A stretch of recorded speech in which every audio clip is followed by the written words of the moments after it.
do sétimo ano, tudo bem? Aqui é a professora Franciele. Estou novamente aqui com vocês com a disciplina de Matemática 2. Só que nessa aula nós vamos discutir sobre a bissetriz de um ângulo, as classificações que um ângulo pode receber e quanto aos ângulos complementares e ângulos suplementares. Vamos lá? A primeira ideia da bissetriz de um ângulo. O que é uma bissetriz? Toda vez que tivermos um ângulo e uma semirreta partindo do vértice desse ângulo, dividindo o ângulo exatamente ao meio, nós temos aqui o que chamamos de bissetriz. Então, a bissetriz vai ser sempre uma semirreta que parte do vértice do ângulo, dividindo o ângulo ao meio. Com isso, o que vai acontecer? Teremos dois ângulos congruentes menores dentro do ângulo original, né? Porque se ela vai dividir ao meio e eu tenho aqui um ângulo de 60 graus, como nesse exemplo aqui, a minha bissetriz OC passou dividindo o ângulo de 60 graus ao meio. Se ele dividiu ao meio, ele dividiu em dois novos ângulos, um de 30 graus para cima e um de 30 graus para baixo. Ou seja, dois ângulos o quê? Congruentes, que possuem a mesma medida. Então vamos lá. Vamos pensar aqui no exemplo com a tia. Se eu tenho um ângulo AOB e OC é minha bissetriz. Só que eu vou afirmar para vocês que COB, esse ângulo aqui de baixo, mede X graus. Se aqui eu tenho X graus, quanto que eu vou ter em cima? No AOC. Como a OC é bissetriz e ela divide em dois ângulos iguais, se o de baixo é X graus, então o de cima também vai ser X graus. E o meu ângulo original, o meu ângulo total, o AOB, ele vai ser igual ao quê? 2x graus. Até aí tranquilo? Beleza? Então se eu tenho um ângulo de 80 graus e eu tracei a bissetriz, eu formei dois ângulos congruentes, né? Esse ângulo de 80, ele ficou dividido em dois ângulos em que a medida vale quanto? 40 graus. Até aí tranquilo, né?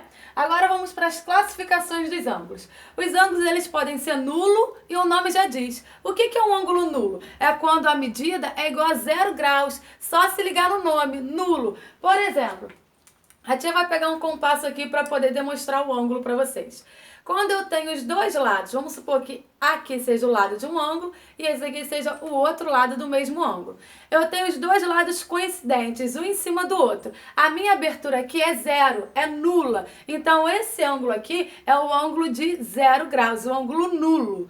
O próximo ângulo é o agudo. O agudo é todo ângulo que ele é maior que 0 e menor que 90. O que é o ângulo de 90 mesmo? O ângulo de 90 é o ângulo reto. Tá? Eu tenho aqui 90 graus, em que os lados, eles são o quê? Perpendiculares. Então, qualquer ângulo que eu tenha nessa região aqui, será um ângulo agudo. Presta atenção aqui, ó. Eu tenho um ângulo aqui, por exemplo, 60 graus. Ele é maior que 0 graus e menor que 90. Então, esse ângulo, ele é um ângulo o quê? Agudo. Então, vamos lá. Vamos ver se vocês entenderam. Ângulo nulo. Agudo, agudo, agudo, agudo, agudo, agudo, agudo, agudo. Chega aqui reto, 90 graus. Quando ele ultrapassa 90 graus, ou seja, quando ele é um ângulo maior que 90, ele passa a ser o quê? Obtuso, ou seja, a medida é maior que 90. Então aqui ele é reto, obtuso, obtuso, obtuso, obtuso, obtuso, obtuso, obtuso, obtuso, até aqui, até ele chegar no 180 graus, que é o que a gente chama de ângulo raso, tá? Meia volta, esse ângulo é de 180. Qual a característica do ângulo de 180? Que os seus lados, eles são o quê? Opostos. Tá vendo? Aqui seria o meu vértice, eu tenho um lado oposto ao outro. Então, se ele estiver entre 90 e 180, nessa região aqui, ele vai ser o quê? Ele vai ser um ângulo obtuso. Chegou aqui 180 graus, ele é um ângulo raso. Se eu ultrapassar isso daqui, ele começa a ser reentrante. E se eu encostar novamente esse lado nesse lado aqui, o compasso da tia não vai mais. Mas calma aí, eu vou voltar. Se eu encosto novamente, mas dando uma volta inteira, é justamente o ângulo quê? De uma volta inteira, 360 graus. Então, era eu rodar tudo aqui e encostar aqui novamente. Professora, então como que eu vou descobrir se o ângulo ele é de uma volta inteira ou se ele é nulo? Repara a pequena diferença aqui. Olha só. O ângulo nulo, ele não tem essa voltinha marcada, porque ele não abriu.